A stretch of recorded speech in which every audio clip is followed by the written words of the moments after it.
बासुत भाई ये बताइएगा कि ये जो बहुत सारी सोसाइटीज हैं जो बिल्कुल, मैं जो कि विजिट किया हुआ बहुत दूर शहर से 40-45 किलोमीटर दूर, कुछ तो ईरान के बॉर्डर के पास है, तो उनको डेवलप होने में कितना टाइम लग जाएगा? वहां रेजिडेंस होगी नहीं होगी क्या? अच्छा, ये भी मैं आपको ना विजन उनका अहमद बख्श लैडी साहब को बताता हूँ। हम्म।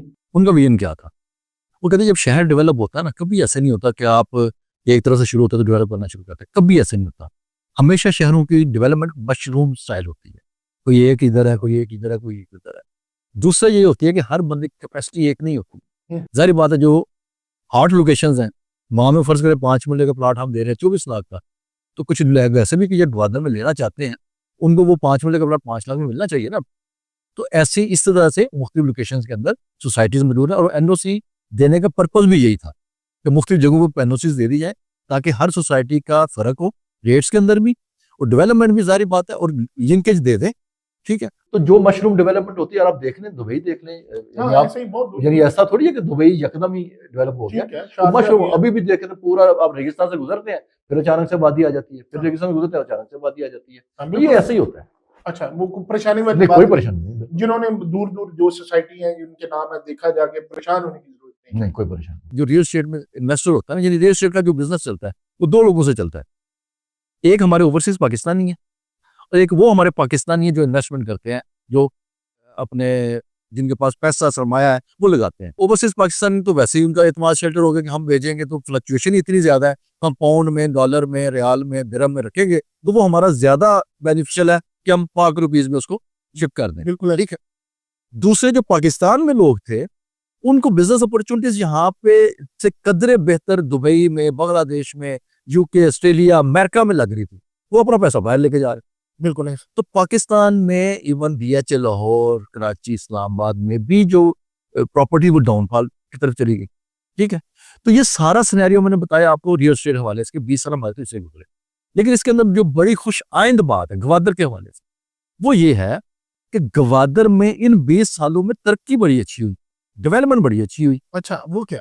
वो ये कि जैसे मैं आपको बताया 2004 में हम गए, बिल्कुल जंगल था। तो सबसे पहला विजनरी जो हमारा डीजी था, उसने सबसे पहला जो उस वक्त का मास्टर प्लान था उसकी लाइनें सीधी कर दी, मजना एवेन्यू की लाइन सीधी खींच ली, यानी उस रोड नेटवर्क जो था वो उन्होंने बिछा दिया। अच्छा, दूसरा उन्होंने ये किया कि वहां पर कुछ बिल्डिंग्स का भी आगाज कर दिया, मैं जैसे सेक्रेटरीट बन गया, स्टेडियम बन गया, वहां पर जो है ना वो कुछ रिजॉर्ट बन गए, यानी इस तरह की उन्होंने चीजें बनानी, हॉस्पिटल बन गए, स्कूल्स कुछ बन गए। ठीक है, अगला जो दौर आया ना 2015-16 में, उस वक्त चाइनीज ने, अच्छा ये पैरेलल चला दो चीजें, एक बना मास्टर प्लान। मास्टर प्लान के अंदर इन्होंने तकरीबन 2500 एकड़ के करीब एरिया मुख्तस कर दिया, जिसमें 2200 तकरीबन फ्री जोन का, कुछ पोर्ट का एरिया, कुछ सारे मिला के तकरीबन 2400-2500 एकड़ वो एरिया था जो चाइनीज को दे दिया लीज पे। अच्छा, चाइनीज ने उसके ऊपर अपना मास्टर प्लान 2015-16 में कंप्लीट कर लिया। उन्होंने फौरन अपना वो वाला प्लान कंप्लीट कर लिया। तो अब समझें गवादर में दो तरह के मास्टर प्लान, एक जनरल मास्टर प्लान जो ओवरऑल गवादर का मास्टर प्लान है, उस मास्टर प्लान के अंदर वो चाइनीज का मास्टर प्लान जो कि पोर्ट एरिया के अंदर था, जो फ्री जोन का था। अच्छा, उसमें उन्होंने बड़ी तेजी से डेवलपमेंट शुरू कर दी, यानी आपकी बर्थें ज्यादा एक्टिव हुई, पोर्ट आपकी एक्टिव हुई, वहां पर फ्री जोन बन गया, फ्री जोन का पहला फेज 100% डेवलप हो गया। ठीक है, वहां पर उन्होंने जो ये जो आपका है इंपोर्ट एक्सपोर्ट के लिए जो आपका सारा राहदारी थी वो क्लियर की।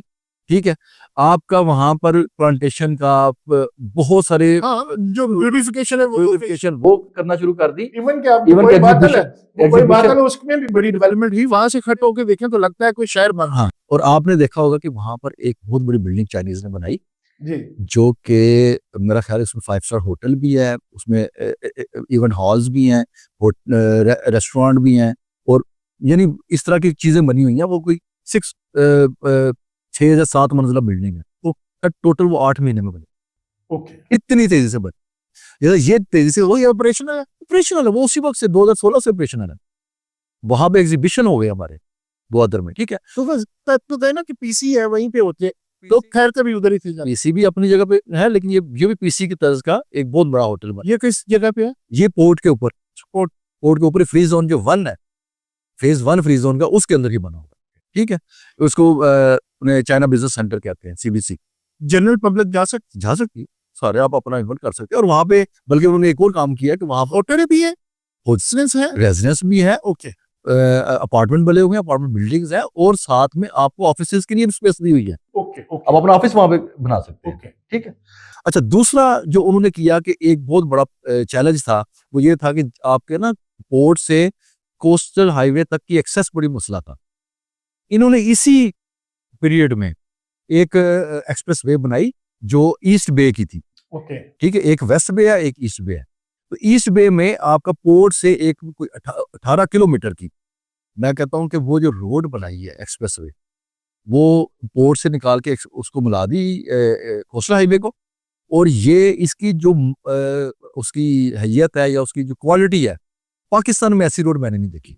ओके, वो तो मैंने बनते हुए देखी ना, यानी वो हर लिहाज से, क्योंकि उसमें हैवी ट्रैफिक जानी थी, ट्राले जाने थे, वो पोर्ट से निकल के बाहर गोदामों में या वेयर हाउसेस तक जाने थे, तो लिहाजा उन्होंने शहर को डिस्टर्ब किए बगैर वो एक पूरा रोड बना दिया। ओके, ठीक है। फिर वहां पे टेक्निकल कॉलेज बना, बहुत खूबसूरत, बहुत प्यारा। और इसी दौरान ही मेरे ख्याल से उस वक्त इमरान खान साहब की गवर्नमेंट थी, उन्होंने एयरपोर्ट का संज्ञा बुनियाद रखा था। जी, ठीक है। अच्छा, जब वो संज्ञा बुनियाद रखा तो उन्होंने तेजी से बनाया, और आज एयरपोर्ट का इफ्तिताह हो चुका है और ऑपरेशनल हो चुका है। अच्छा, नहीं ये तो बातें होगी, ये तो आपने जो ग्वादर की डेवलपमेंट के हवाले से आप भी स्टेक होल्डर है, आपने बहुत जो अच्छी अच्छी खूबसूरत बड़ी रोजी रोजी पिक्चर बता दी।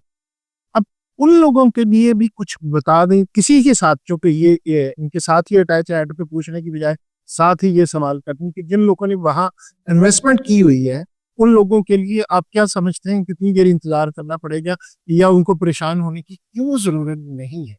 ये बहुत अच्छा क्वेश्चन है अल्लाह जी, और बहुत इंपॉर्टेंट पॉइंट है। अच्छा, मजे की मैं आपको बात बताता हूँ। ग्वादर के हवाले से विजन क्या है? वो इंटरनेशनल जी, हब बनने जा रहा है, जी ऐसे ही है। वो इंटरनेशनल पोर्ट बनेगी, दूसरा दुबई, दूसरा इंटरनेशनल सिंगापुर, इंटरनेशल सिटी बनेगा। ठीक है, ये विजन तो मौजूद है ना, हाँ जी, वो आज बन जाए 10 साल को बन जाए, जी, ऐसे ही है। जी, जी, मेरा ग्वादर के बारे में 20 साल जो भी मैंने काम किया, तजर्बा करें मुख्तसर जो भी मेरी विजन बना है ग्वादर के बारे में, मैं समझता हूँ कि ग्वादर को यानी just for the sake of investment नहीं समझना चाहिए कि हम बस वहाँ पे इन्वेस्टमेंट करें और यहाँ से लगाएं और यहाँ से निकल आए। नहीं, ग्वादर को आप ओन करें। हाँ, ओन करें, ओन करें, ठीक है, ग्वादर के मालिक बने। ठीक है, कैसे बनेंगे भाई? आप वहाँ पे अपनी प्रॉपर्टी बनाएं, जी। अपना एसेट बनाएं, बेचने के लिए ना बनाएं, ठीक है, उसको खरीद के रख ले। मुझे कल बात हो रही थी, किसी ने कहा कि वो हमारा वहाँ पे प्लाट है तो हमें बेचने में, कितने का लिया था जी? 3 लाख रुपए का लिया था। मैं कितने का बेचना जी? कोई 10 लाख का बिक जाए। मैं क्या, मुझे बताया 10 लाख भी आपको मिल जाए, क्या यहाँ मरला है कि नहीं मिलता? तो चाहिए जाए कि हम वो लेके अपने बेटे को गिफ्ट कर दें, बेटी को गिफ्ट कर दें, पोते को गिफ्ट कर दें, दोबारा वो एसेट रहे आप